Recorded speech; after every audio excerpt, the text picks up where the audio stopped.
Resource consulting is a form of consultation in which the consultant works to identify the best outside resource to address issues identified by a client. At the point where the client chooses a resource the resource consultant steps away from the relationship. The primary function of a resource consultant is to enable a client to identify and then use best resources. In its most simplistic form, resource consulting can be the identification of simple services such as local trades, plumbers, electricians, garbage pickup, etc. A-list services like Angie's List.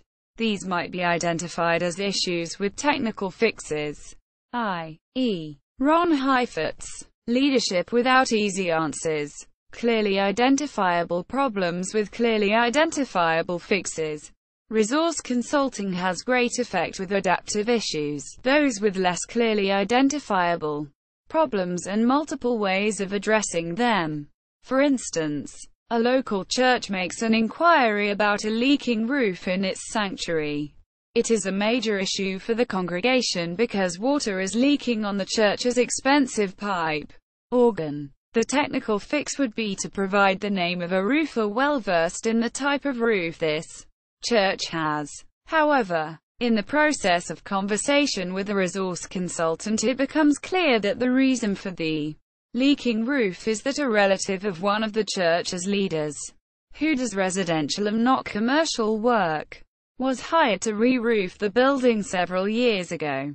As the consultant digs deeper, it comes to light that the church's governing board has no way to address the issue without causing major conflict and has a dysfunctional decision-making process. So while the resource consultant makes suggestions for the actual repairs, she also makes suggestions about addressing governance and leadership issues to avoid this problem in the future. Resource consulting was named in 1998 by the Indianapolis Center for Congregations as a way to name the type of consulting work it was doing, in contrast to the normative type of consulting that occurs in the congregation, business, and non-profit world.